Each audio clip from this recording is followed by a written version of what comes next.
Sign it. Amelia set her leather briefcase on the patio table, the latch clicking shut like a gavel. Transfer the house into the trust, or the courts will rule on your competency and appoint a conservator.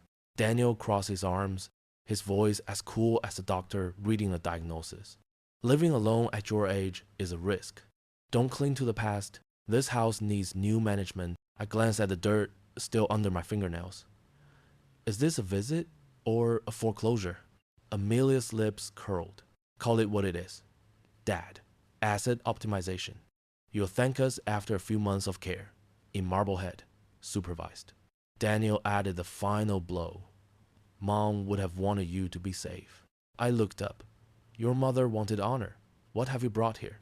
Amelia spun the Mont Blanc and pushed the file across. The future. I nudged it back. Whose future? The air froze. Behind her blinds, Mrs. Gable stirred. On the gravel drive, the blue BMW hummed like a countdown. I stood, my voice as flat as a blade. Fine. But before I sign, we have an audit. I bet 99% of you will hear this. Sigh and scroll past without clicking. Like or subscribe. Even if it only takes a second. What time is it for you? And where are you listening? It began, as tragedy often does. Not with a shout, but with the soft, authoritative click of a leather briefcase latch. But perhaps, more accurately, it started months earlier, in the small, fragmented moments I had willfully ignored. Like the shard from their housewarming party in the spring, Amelia was running her hand over the sleek white marble of her kitchen island, a cold slab my entire retirement bonus had paid for. Her eyes gleamed. It's perfect, she'd sighed, leaning her head on Daniel's shoulder. A space for just us, finally. That us was a closed circle, and I was on the outside. Or the piece from last Christmas, when Daniel opened the one 8-year-old Macallan I'd given him and toasted to self-made man, his eyes never once glancing my way. Those fragments, I had tucked them away. I told myself it was the forgetfulness of youth, the carelessness of success. But now, as their harbor blue BMW X5 crunched up my gravel driveway on the perfect Sunday afternoon, I knew they weren't fragments. They were deliberate cracks. The sound of the car wasn't the sound of a visit. It was an announcement. It was too loud, too confident in the quiet of our neighborhood. I was on my knees in the garden, my bare hands deep in the soil. This was my sanctuary, a world of order and life built from 30 years of sweat and patience. Each Caroline rose bush was a line item in the ledger of a life, each bloom a dividend earned. The pruning, the watering, it wasn't labor. It was balancing the books. I could feel Mrs. Gable's eyes from behind her window blinds next door. The Grahams, a perfect picture of New England suburbia. A successful widower, a brilliant heart surgeon's son, an ambitious lawyer, daughter-in-law. I wondered what story she was telling herself today. I rose slowly as they emerged from the car. Daniel, in a Laurel Piana polo, looked like he stepped out of another world, one without dirt under the fingernails. Amelia, in a charcoal pantsuit, navigated my lawn with a careful precision, as if afraid to soil her Salvatore Ferragamo heels. Dad, Daniel said, his tone carrying a well-rehearsed concern. You're still doing all this? It's not safe. His laugh was a little too loud, a little too bright. It was the sound of a man trying to plaster over a deep fissure in the foundation. Amelia's hug smelled of Bond No. 9 and corporate strategy. It was hollow and brief, a formality to be completed. The house looks wonderful. Robert, she said, her eyes scanning the porch, the shingles, not with admiration, but with an appraiser's calculation. We sat at the patio table, and I did not invite them in. A small silence fell, the kind you get in the boardroom just before one side makes its final offer. Amelia began, as always. We actually stopped by for a reason. We just had a meeting with our financial advisor, and he stressed the import well. We were talking about long-term planning. A slip of the tongue, a flicker of unease before the professional mask was back in place. We're worried about you, an asset this large, and you all alone. I said nothing. I knew this wasn't a conversation. It was a presentation. Daniel picked up the thread, playing the role of the dutiful son.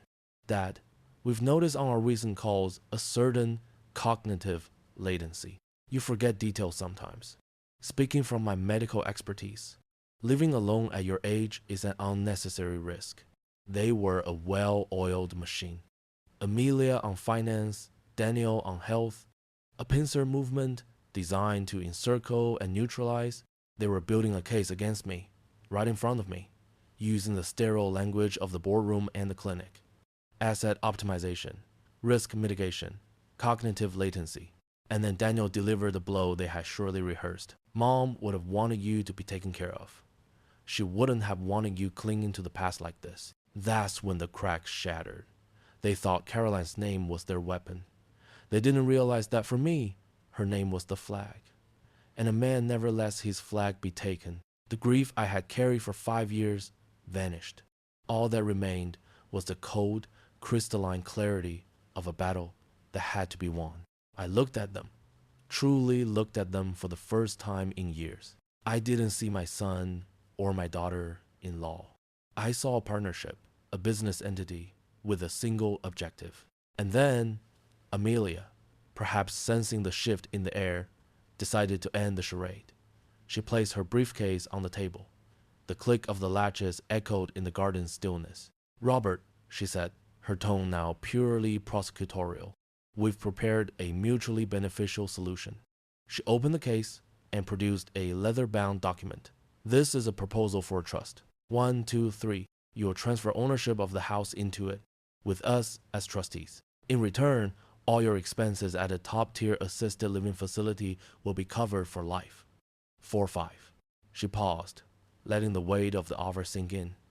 "That's the cooperative path." She gestured to the still open briefcase. "The other path involves the courts, a public competency hearing, 6 medical experts, financial disclosures. It will be messy and unpredictable." So there it was, the choice: surrender my fortress quietly, or be dragged out into the open and declared unfit. They saw an old man in his garden, a sentimental liability, a variable to be controlled.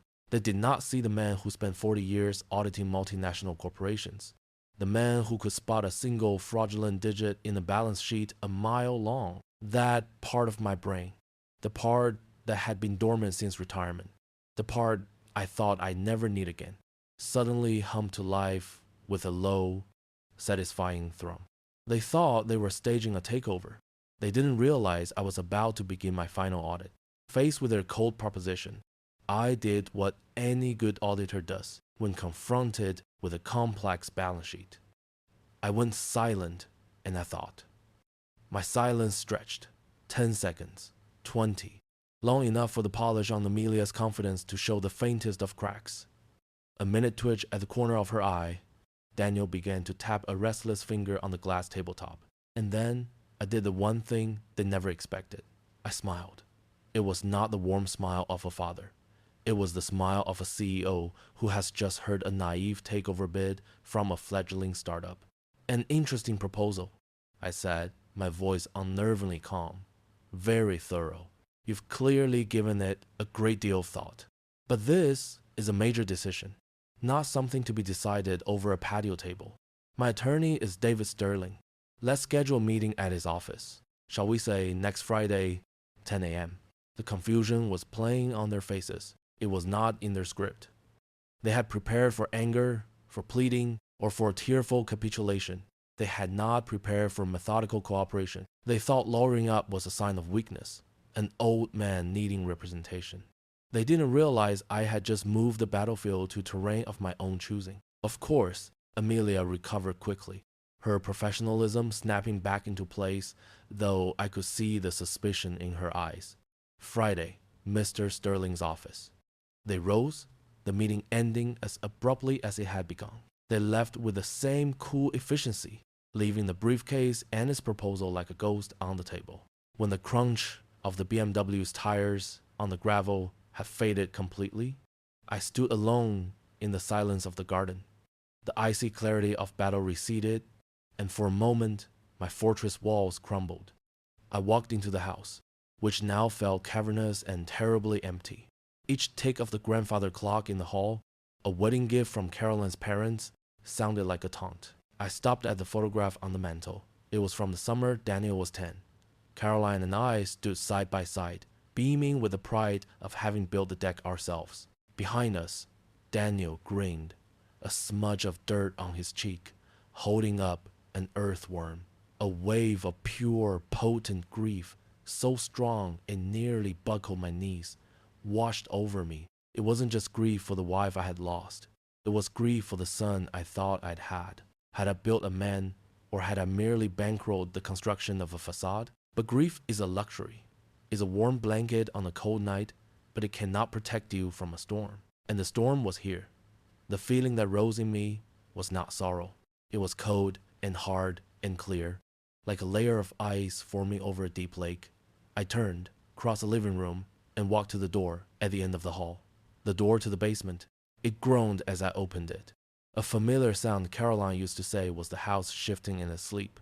I flipped a switch, and a single bare bulb cast a weak yellow light down the steep wooden stairs. The air that rose from below was cool and dry, smelling of old paper, cedar, and thyme. My basement was not a repository for old Christmas decorations and rusty tools.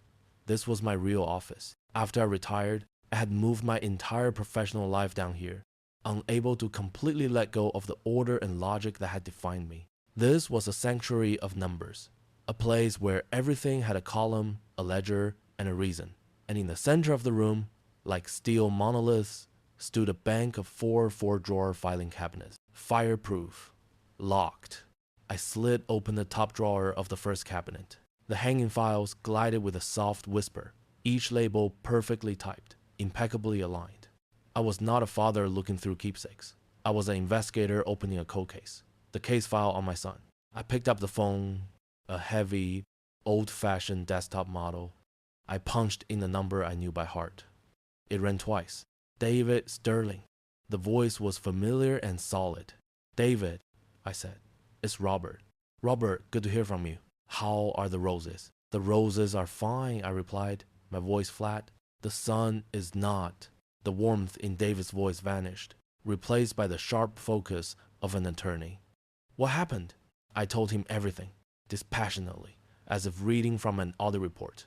When I got to the ultimatum, the silence on the other end was heavy. Then, the explosion. Those ungrateful, arrogant little sheeted dub. After everything you've done, a conservatorship, I'll tear that woman to shreds in the deposition, Robert. I'll make her regret ever passing the bar. David, I interrupted, my voice cold and firm, the one I used in boardrooms when emotions were high and facts were being ignored. Stop. David fell silent. I appreciate the fire, my friend. I truly do. But right now, I don't need a brawler. I need a surgeon. We need precision. An A5 man to the pipe. Another pause. I could picture David recalibrating, the loyal friend stepping back to let the shrewd lawyer take over. How precise? Start with the educational records, I commanded. All of them. Start with Deerfield Academy. Then the 4 years at Yale. I want the numbers down to the penny. Then, I continued, find the records for the down payment on his first Beacon Hill condo, that 20% gift. But there's one file that matters most. Find it. Fall of 2005. It should be labeled DG Educational Loan. I could hear David's frown over the phone. The DG Educational Loan? Med school tuition? Robert, I thought you paid that outright. You said it was a gift, to give the boy a clean start. I leaned back in my chair. That's what I told Daniel. But it was never a gift, David. You and I know the truth. We drew up the paperwork together, remember? A formal intra-family loan. $350,000. Modest interest, 4%, compounded annually. You notarized it yourself. It's ironclad. The silence on the other end was more damning than any accusation. I could hear the gears turning in David's mind, connecting dots across nearly 2 decades. My God, Robert, he finally breathed, his voice tinged with awe. I'd forgotten. You never brought it up again. You did that for Caroline, didn't you? Caroline was worried. I confirmed, my voice raspy. She saw his arrogance even then. She said, give him an anchor, Robert. Something to remind him that everything has a cost. I did it for her, and then I tried to forget it. I thought his success was repayment enough. I let out a dry, mirthless laugh. It seems I miscalculated the return on my investment. What do you need me to do? David's voice was now sharp as a scalpel. I need you to run the numbers, I said. Calculate the principal plus the accumulated compounded interest over nearly 20 years. I want a precise, legally unassailable figure. Then, assemble a full financial history of every other significant gift I ever gave him. Consider it done, David said. What's the next move? The next move, I replied. And for the first time in hours, I felt a cold sense of power seep back into my bones. Is for you to find me the best private investigator you know. I have a feeling that my son and his wife are having a celebratory dinner tonight. I want to know exactly what they're toasting to. After I hung up with David, I didn't go back upstairs. I sat in the cool stillness of the basement, surrounded by the rows of steel. The tuition loan was just the starting point. It was the foundation of the case, but now I needed to build the entire structure around it. The audit of my books was finished. Now it was time to audit their lives. I powered on my old desktop computer. The large Dell monitor gave a familiar beep and flickered to life. The whir of the cooling fan began, a sound I hadn't registered as a work soundtrack in years. When I retired, I hadn't canceled my professional database subscriptions, Lexis, Nexus, Westlaw, the high-level credit portals. I told myself it was to keep the mind sharp, a professional expense I could never bring myself to cut. Now, it felt like pulling a perfectly maintained old firearm from a safe. I still knew how to use it. I started with the simplest thing, a full credit report on Daniel and Amelia Graham. I was still a co-signer on an old American Express card of Daniel's from college, a card he'd forgotten to cancel, a tiny financial thread he didn't realize still connected us, a legal window. Minutes later, the document materialized on my screen. My monitor didn't display numbers. It displayed scars. Their credit report wasn't a financial document. It was a tragedy told in figures. First was the mortgage on their Seaport penthouse, a number that made my eyes narrow. It was more than the value of this house, my house, which had been paid off for 20 years. Then came two separate car loans, one for Daniel's BMW, one for Amelia's Tesla. And then came the credit cards. Not one, not two, but 6 platinum and black cards, from American Express to Chase Sapphire Reserve. And the balance on every single one was pushed nearly to its limit. They weren't just living well. They were living on a financial knife's edge. Their debt-to-income ratio must have been catastrophic. The picture they painted for the world, the street, bars vacations, the Michelin-star dinners, the designer clothes, it was all financed by debt. I dug deeper. I pulled the public property records for the city of Boston. And there it was, the first real crack in their foundation. A second mortgage. 6 months ago, they had taken out a home equity line of credit, HELOC, for the maximum allowable amount. It was a classic act of financial desperation. It was the move of someone trying to bail out a sinking ship with a bucket. The picture was starting to form, but I needed more detail. I remembered a dinner party a few years back where Amelia had smugly boasted about a Cambridge biotech startup she'd invested in, AI in medical diagnostics, she had said, as if she'd invented it. 30 minutes of searching business news archives and I had it. The company, Biogenics AI, had filed for bankruptcy 18 months ago, taking all its investors' money with it. I found a list of the primary investors. Amelia Graham's name was there, a 6-figure sum beside it. The loss wasn't a bad trade. It was the price of hubris. Next, I turned my attention to Daniel. I had always believed he was a full partner at a major Boston hospital, but a quick search of professional medical databases told a different story. His title wasn't partner, it was consulting surgeon. A subtle but meaningful distinction. It meant less stability, no hospital pension, and most critically, it meant he was responsible for his own malpractice insurance, a colossal expense for a cardiac surgeon. My heart began to beat a little faster. I went to LexisNexis, the legal database. I typed in his name, and there I found it, the bloody missing piece. A malpractice suit filed 2 years prior. It had been settled quietly out of court, without a whisper in the press. But settlements are never cheap, and insurance premiums after a settlement, they don't just go up. They are a financial life sentence. I leaned back in my worn leather chair. The hum of the computer fan filled the basement's silence. The pieces all fit. The expensive penthouse, the luxury cars, the failed investment, the lawsuit. It wasn't a portrait of success. It was an autopsy of a dead American dream. Daniel's income might be high, but it couldn't possibly be high enough to sustain a life that was hemorrhaging money from every direction, that had built a beautiful, gilded cage, and now the walls were closing in. And then I understood. The realization hit me, not like a flash of light, but like a block of ice settling in my chest. Their visit today, the ultimatum, the ugly talk of conservatorship, it wasn't an act of greed. Not entirely. It was an act of pure, unadulterated panic. They weren't trying to get richer. They were trying not to go bankrupt. My house, my $3.8 million house, paid in full, free and clear, wasn't a bonus prize for them. It wasn't an inheritance they were trying to collect early. It was their only lifeboat, and they were willing to drown me to get to it. I didn't feel triumph. I felt a chill run down my spine. The legacy I built was stability. The one they had chosen to build was a house of cards. And now, they wanted to use my house of bricks to keep it from collapsing. They weren't conquerors. They were drowning men. And drowning men are the most dangerous people of all. I printed everything. The credit reports, the mortgage documents, the articles on the failed startup, the court records for the lawsuit. I stacked the papers neatly on my desk. It was no longer a collection of documents. It was a weapon. A precise, irrefutable, fact-based weapon. The financial picture was clear, but I knew there was another layer to peel back, the moral one. I looked at the phone, waiting for the call from David about the private investigator.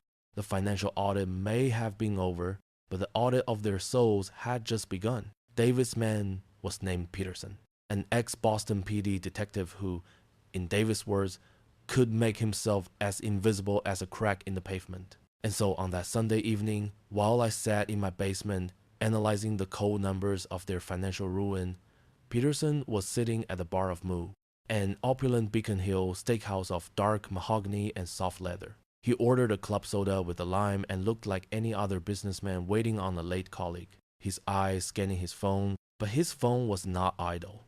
Its microphone, expertly disguised, was aimed at the corner booth where my son and his wife were raising their glasses. Peterson's subsequent report was a masterpiece of contrast. He described the warm amber light of the restaurant, the clink of silver on porcelain, the aroma of seared steak and red wine. And then, set against all that civilization, was the cold, sharp savagery of their words. The transcript began with the clear chime of two crystal glasses meeting. Peterson noted it was a bottle of Camus Special Selection Cabernet, $300. Amelia, to a smooth transition. Her voice was crisp and triumphant, to finally getting what we deserve. His voice was thick with an unearned smugness. They drank. You have to admit, the old man almost had me this afternoon. All that crap about mom and painting the nursery, I thought for a second he was actually going to cry. He's really gotten soft. Amelia, a dismissive ch sound. His sentimentality was a predictable variable, Daniel. An easy one to manipulate. It's what I told you from the start. Frame it as a matter of his own safety. Play on his emotions, and he'll fold. He's from a generation that sees compromise as a virtue. Daniel laughing. Oh, he compromised today, all right. A meeting on Friday. He needs a whole week to say goodbye to some old letters. He shook his head. Pathetic. The report continued. Amelia, let him have his week. It changes nothing. The moment his signature is on that paper next Friday, I'm having it couriered to the county registrar. By Monday afternoon, we'll be legal co-owners. The asset will be secured. Daniel, his voice a conspiratorial whisper. And the bank? Amelia, I had lunch with Mark from the private banking division yesterday. I told him we were consolidating family real estate assets. He has the paperwork ready for a home equity line of credit with a nearly $4 million asset free and clear. They're prepared to extend the credit line large enough to wipe everything out in one transaction. Daniel, a sigh of palpable relief. Everything? Amelia, all the credit cards, the second mortgage on the penthouse, the outstanding loan for your malpractice insurance premium, all of it. A clean slate. Our debt-to-income ratio will be pristine. Our credit scores will soar. She paused. We'll be free. If you mean, she beefed a bit. Daniel, after a moment, his voice full of hunger. And then? Then we wait. Play the part of dutiful children for a year, maybe 18 months, just to avoid any appearance of impropriety. We'll do a few minor renovations, enough to show we're improving the asset. And then we sell. Daniel, sell the whole thing? Amelia, a trace of impatience. Of course, sell the whole thing, Daniel. Don't get sentimental. The house is a tool, nothing more. Its value is in its liquidity. With the proceeds, we'll have more than enough seed capital. Daniel, his voice turning dreamy. For my practice, the Graham Surgical Institute. No more hospital boards, no more bureaucracy. My name on the building. Amelia.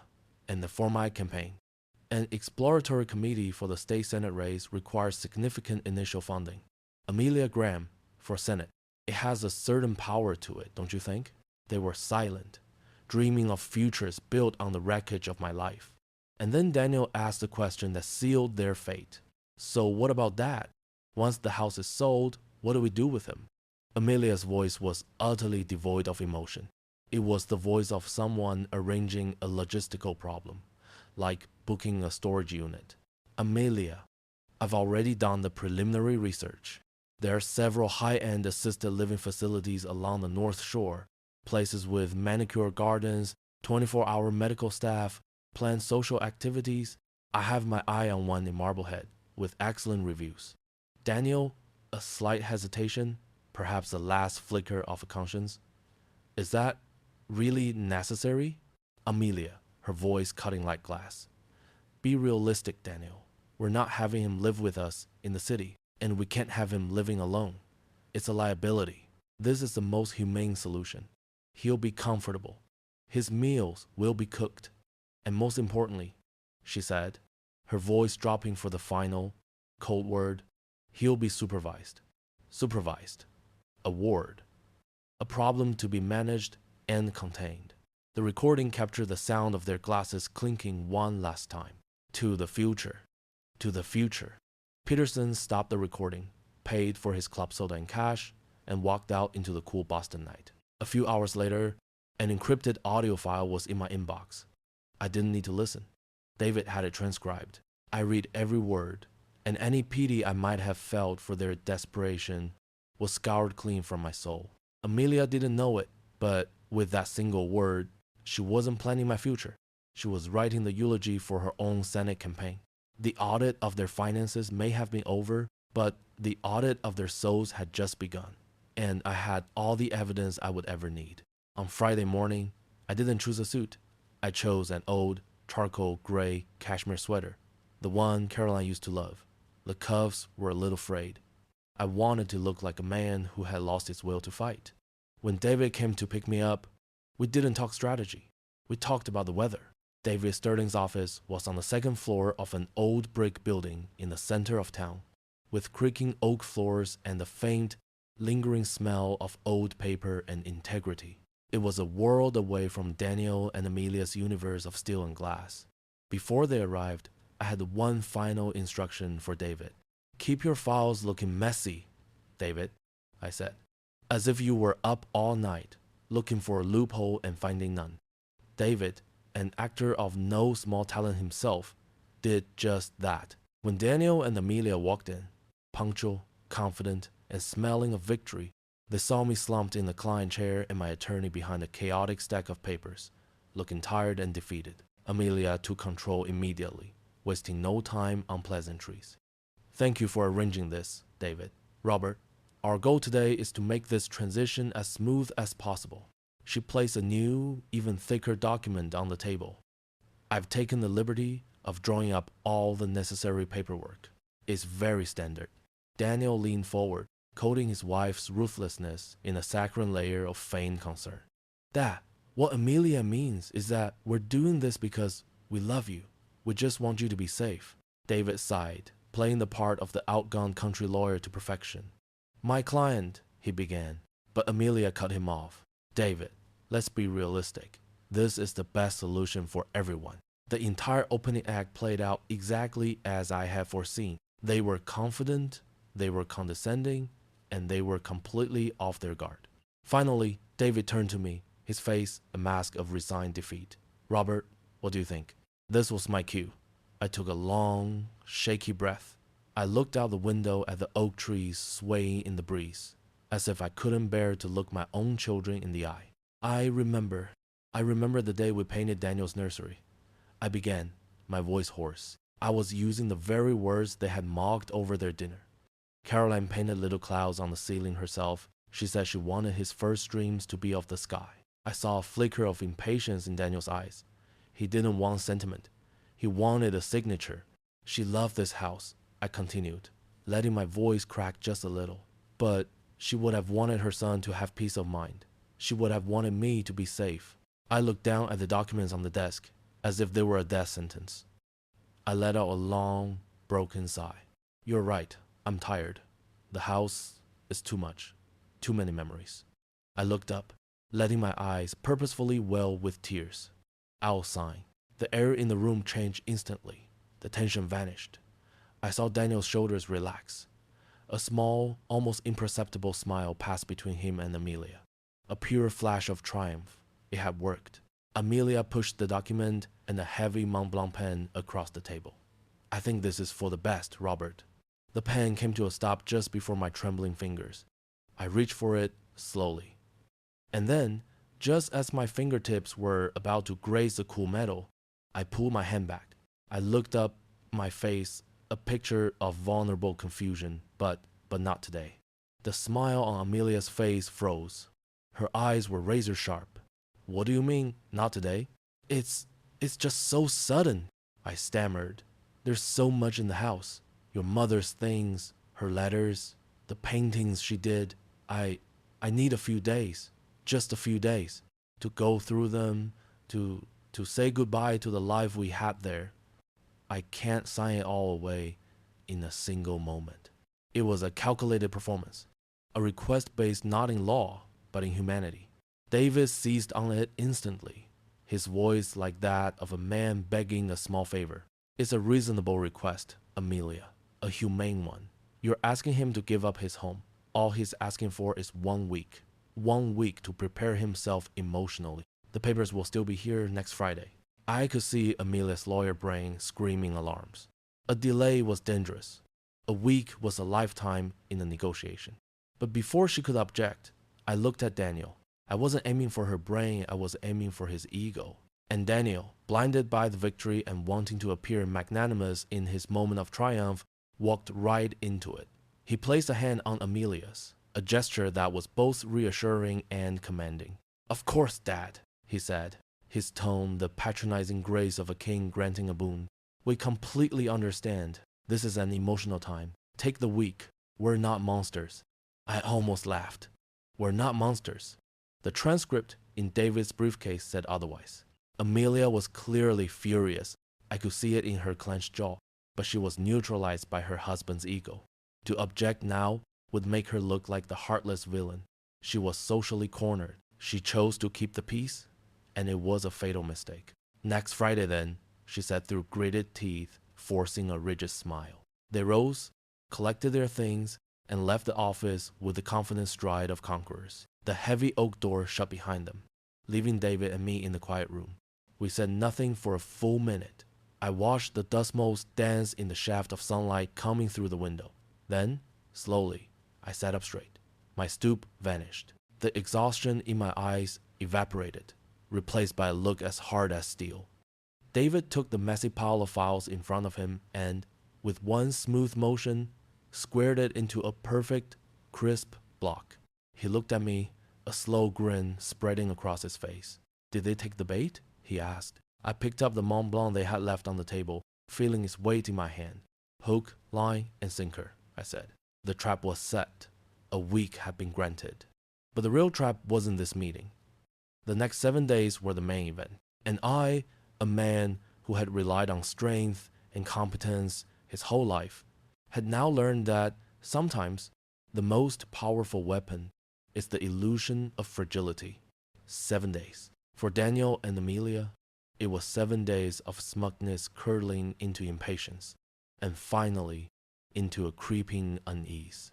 For me, it was 7 days of logistics, executed with the precision of a military campaign. Immediately after the Friday meeting, I didn't go home to say goodbye. I went to another meeting at David's office. There, in addition to David, were Sarah Jenkins, a realtor I'd known for 20 years who specialized in quiet, off-market deals, and a large man named Mike, the regional head of a national moving and storage company. There was no emotion in that room, only timelines and efficiency. Mrs. Gable next door. I began looking at Sarah. I've informed her we're having all the oak floors refinished and need to clear the house for a week. I even sent her a basket from Dean and DeLuca for the inconvenience. Sarah nodded, a knowing smile on her lips. The perfect neighborhood play. People will believe the most plausible story you tell them. The sale of the house was signed right there. The buyer was an anonymous trust Sarah had found, an investment fund looking to acquire large properties in the area. They had made an all-cash offer with a rapid closing clause. The house, legally, was no longer mine. Saturday and Sunday, I told Mike, I'll pack the personal effects myself.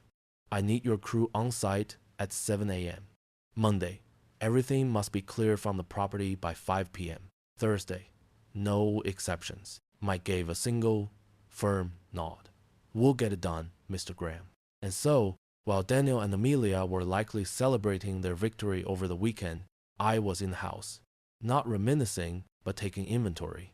Every book, every photograph, every piece of furniture was methodically wrapped.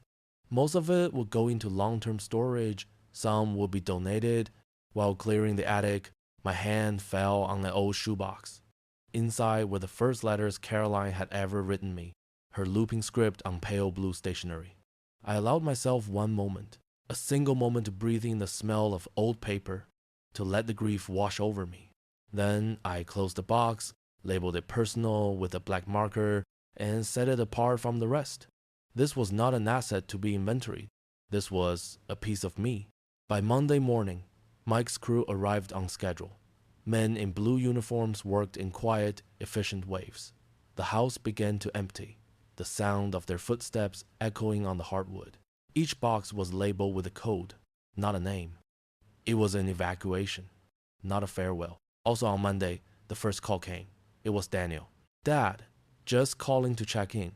See how you're doing. Everything okay? His voice was casual, confident. It went to voicemail. Tuesday passed in silence. Wednesday, it was Amelia. A text message, this time professional and controlled.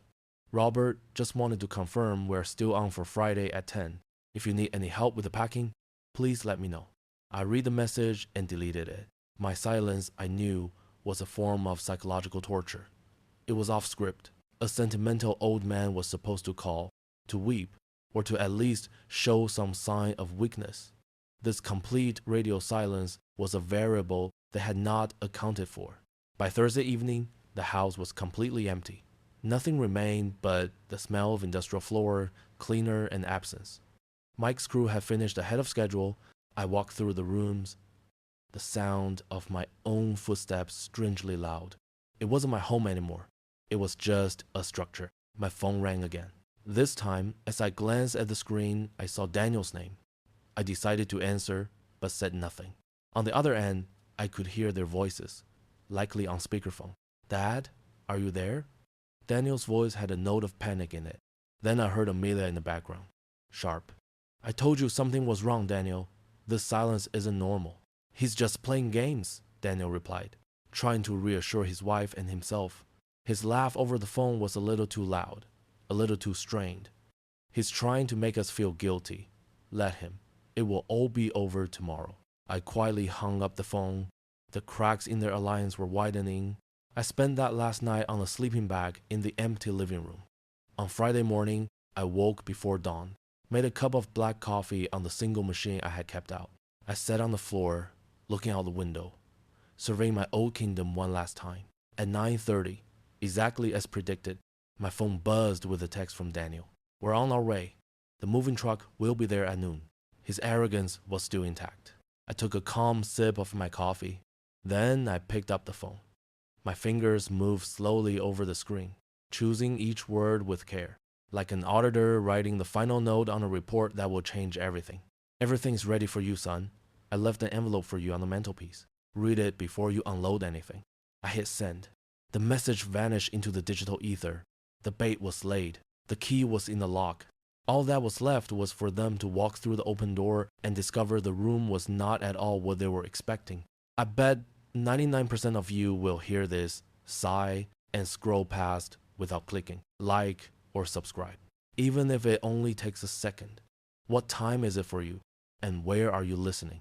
I wasn't there to witness it, but I could picture it perfectly, based on the detailed report David later assembled from neighbors and their own subsequent confessions. Their drive to the house was filled with an almost frenzied confidence. Amelia was on the phone with the interior design firm, her voice sharp and efficient, talking about expanding the kitchen and creating a more modern flow. Daniel was whistling a cheerful tune, tapping his fingers on the leather steering wheel. For them, this was the day they collected the keys to the kingdom. A week's delay had only sweetened the triumph. They turned onto the familiar oak-lined street, and that's when Daniel stopped whistling. He slammed the brakes so hard the BMW X5 lurched forward, seatbelts shearing across their chests. Amelia looked up from her phone, an annoyed expression on her face. "What is it, Daniel?" And then she saw it too. Planted firmly and proudly in the middle of my perfectly manicured lawn was a sign. Not a flimsy cardboard placard. It was a dark, elegant mahogany sign from Sotheby's International Realty. And on it, in bold, golden letters, was a single, impossible word. Sold. For a moment, they just sat there, motionless. The word didn't compute with their reality. It was a glitch in the matrix, a wrong line of code in their carefully programmed plan. Amelia was the first to react. Her lawyer brain immediately sought a rational explanation. "It's a trick," she said, her voice tight. "A cheap psychological maneuver to throw us off. He's trying to play games." She flung open the car door, her movement stiff with a sudden, cold fury. "Come on, we stick to the plan." They marched up the stone pathway, the confident stride of last week gone, replaced by an anxious urgency. The house looked the same, the roses still blooming, but the sign on the lawn cast a shadow over everything. Daniel's hand trembled slightly as he fumbled with the key. Finally, he got it in, turned, and pushed the heavy oak door open. The first thing that hit them wasn't an image, but a sound, the echo. Their footsteps on the marble of the main hall, usually muffled by a thick Persian rug, now clacked and reverberated in a vast, empty space.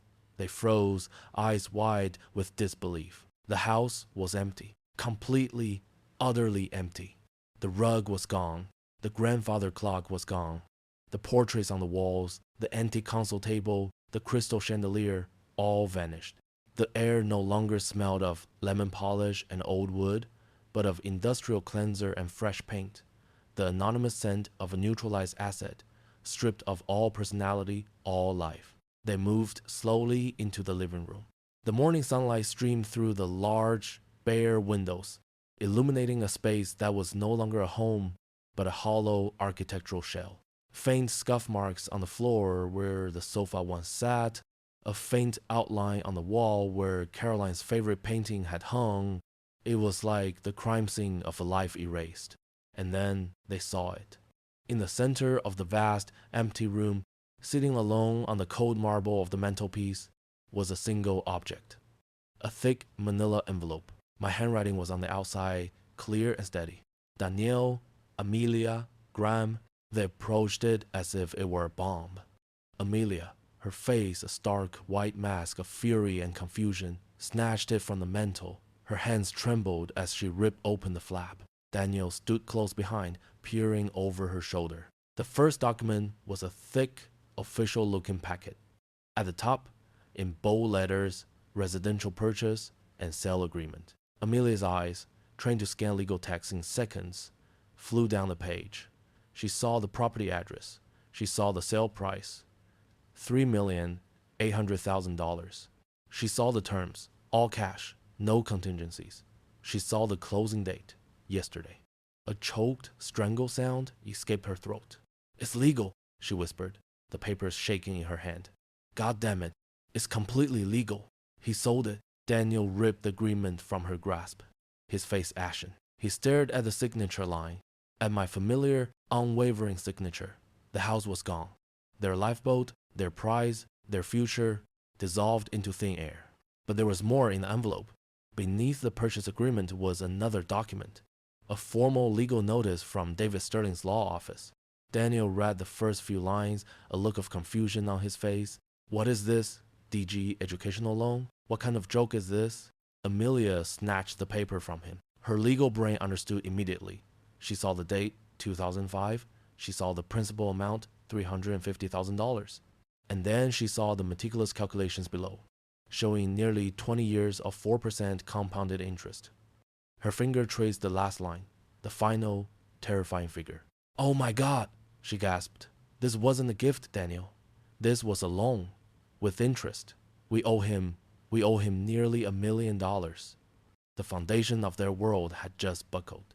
Not only had they lost a nearly $4 million asset, they had just inherited a debt the size of a mortgage, and still there was more. The next item wasn't a legal document. It was a simple typed transcript of a conversation. As they read the first few lines, the last vestiges of color drained from their faces. The old man almost had me this afternoon. All that crap about mom and painting the nursery. His sentimentality was a predictable variable, Daniel. An easy one to manipulate. They were reading their own words. And then they got to the final Deming exchange. So what about Dad? Once the house is sold, what do we do with him? Amelia, I've already done the preliminary research. The important part is he'll be supervised. The blistering absolute shame enveloped them. The very last item in the envelope was a small note card. On it was a brief, handwritten message. Daniel and Amelia, the legacy I built was honor. You chose to build something else. Now live in it.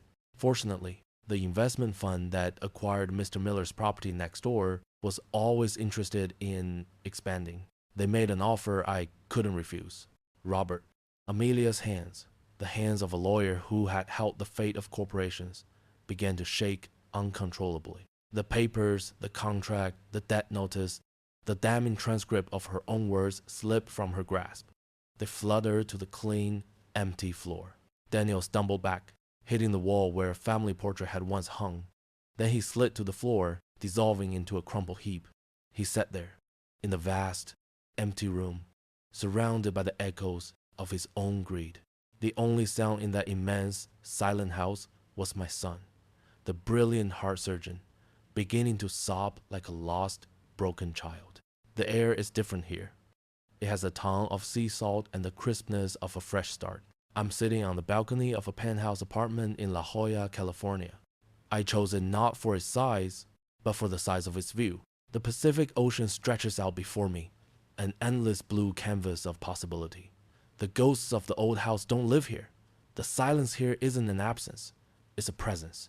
It is peace. My laptop is open on a small table. On the screen is a face of David Sterling, smiling, framed by the familiar backdrop of his office with its creaking floors and the old oak trees outside his window.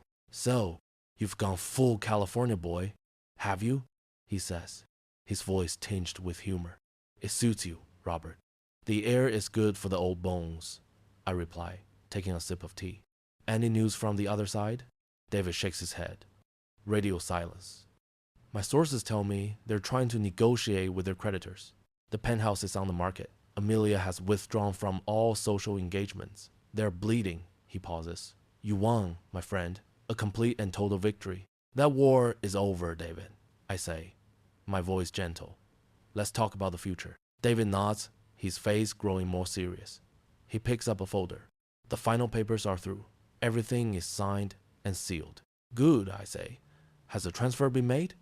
"The full amount, $3 million on the dot," he confirms. "Are you sure about this, Robert? It's a significant portion of the proceeds. You could live like a king on that." I look out at the ocean. The waves roll in with a steady, metronomic rhythm, each one erasing the mark of the one before. I've already lived like a king, David. In my own small kingdom, it's time to build something else. David is quiet, waiting. "So, what did you do with it?" he finally asks. "Buy a yacht?" I smile. "Something better. The bulk of that money, I donated it, a large and irrevocable endowment to Harvard Medical School. I see the surprise register on David's face. Daniel's alma mater? Robert, why on earth? It's not just a donation, I explain, and I can feel a sharp, clean pleasure in my voice. It's a designated endowment. It will be used to establish a new and permanent scholarship fund. A scholarship? Yes, I say. It's called the Caroline Graham Scholarship for Medical Ethics. David blinks. He's a smart man. He gets it instantly. A slow, admiring grin spreads across his face. Oh, Robert, you magnificent bastard! It's for medical students who demonstrate integrity, compassion, and a commitment to community service. I continue, savoring each word. The qualities Caroline always valued. Its name will be engraved on a large bronze plaque, placed directly in the main lobby of the Beth Israel Deaconess Medical Center, the hospital where Daniel works. I pause to let that sink in. And the best part, David? The endowment will be officially announced at the hospital's annual fundraising gala next month. A major event. The entire medical and social elite of Boston will be there. And Amelia, I add, as a final twist of the knife, as a lawyer looking for potential donors for her own Senate campaign, will most certainly be on the guest list. It would be unseemly for the wife of one of their top surgeons to be absent, wouldn't it? David can only shake his head. His laughter no longer restrained. Every day, I conclude, my voice now low and even. When my son walks into work, he will have to pass his mother's name, a permanent public reminder of everything he lacks. And his wife, while trying to convince some wealthy donor of her own integrity, will have to contend with the question of why her husband's family endowed a fund for ethics, and they did not. My revenge wasn't in the envelope. It's on the bronze plaque that will hang forever on the wall my son must pass every single day. Their kingdom was built on reputation.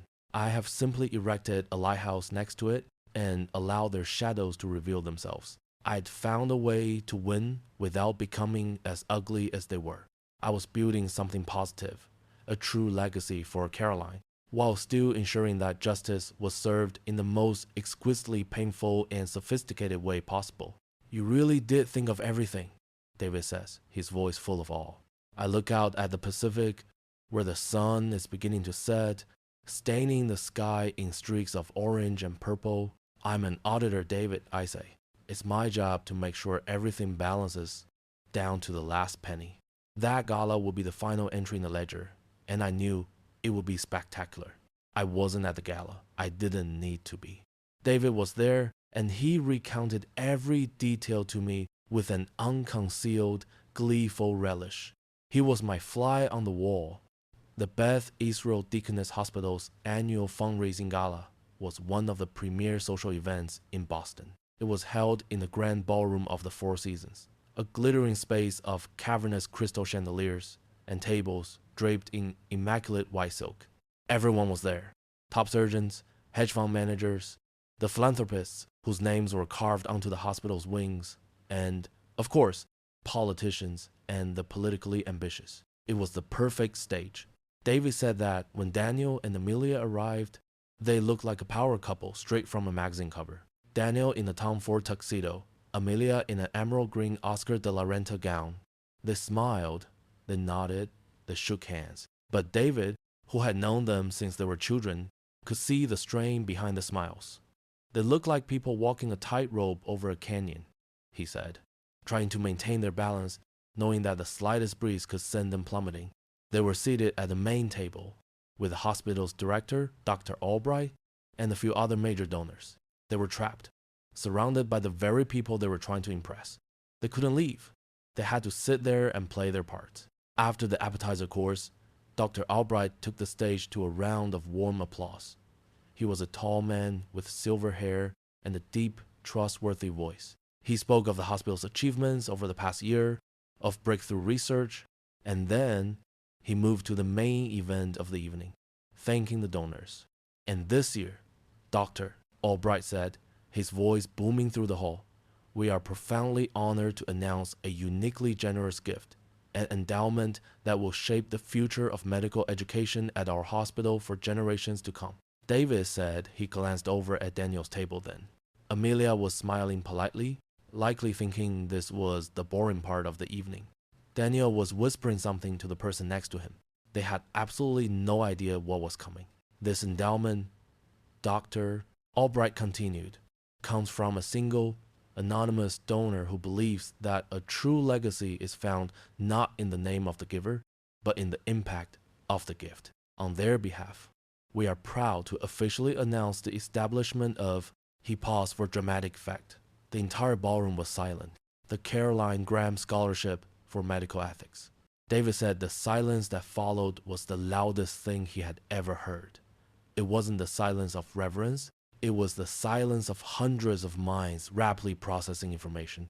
Graham, as in Daniel Graham, our heart surgeon, Caroline Graham, his deceased mother, medical ethics. That's specific. Why ethics? Is there a story there? And then, as one, every eye in the room subtly but unmistakably shifted toward Daniel and Amelia's table. In that instant, they were no longer a power couple. They were an exhibit.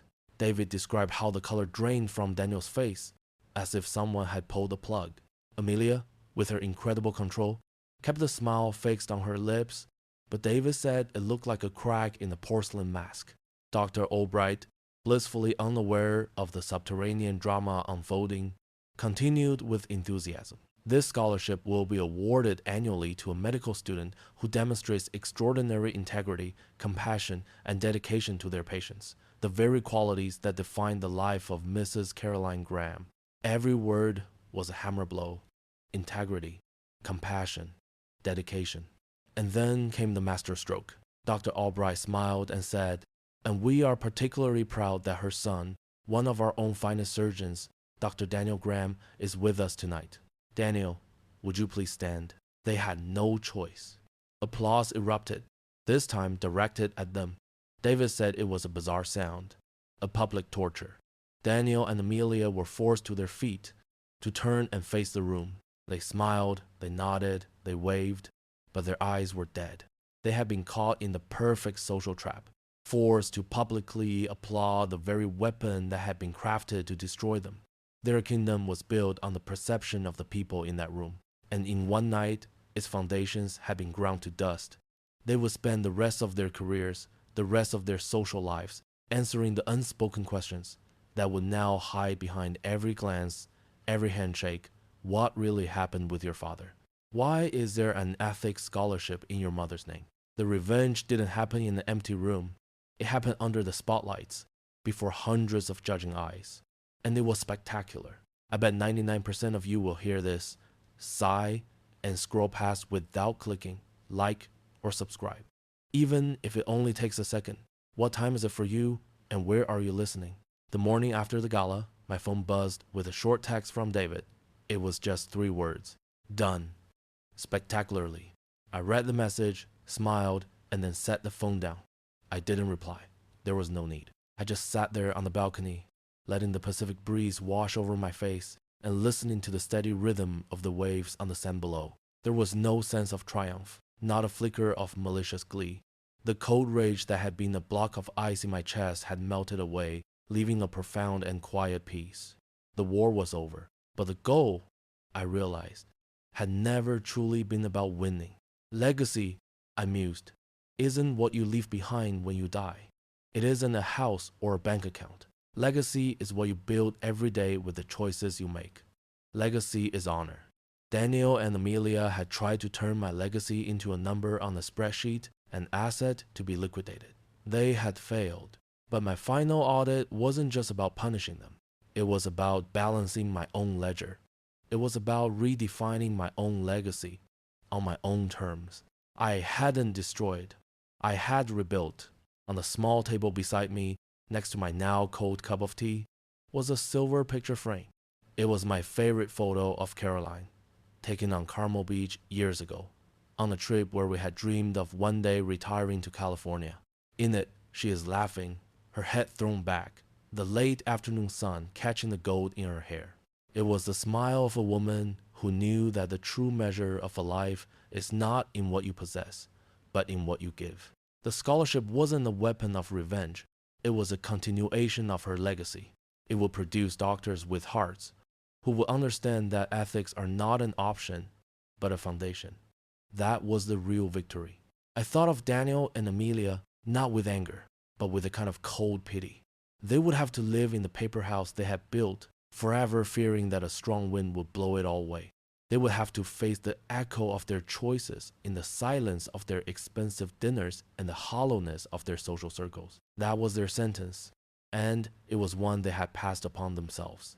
As for me, I was free. Free from the weight of the past, free from the bitterness of betrayal, and free from the very house that had once defined me. I picked up the old shoebox I'd brought with me, the only container that held what I truly considered my assets.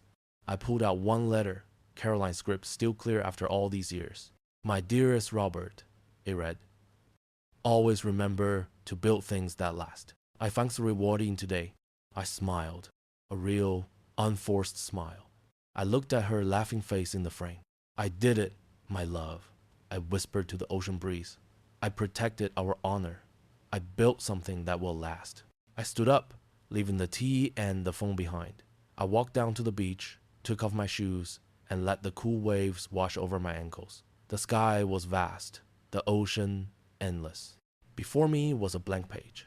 The audit was complete, the ledger was balanced, and for the first time in a very long time, I was completely and utterly at peace.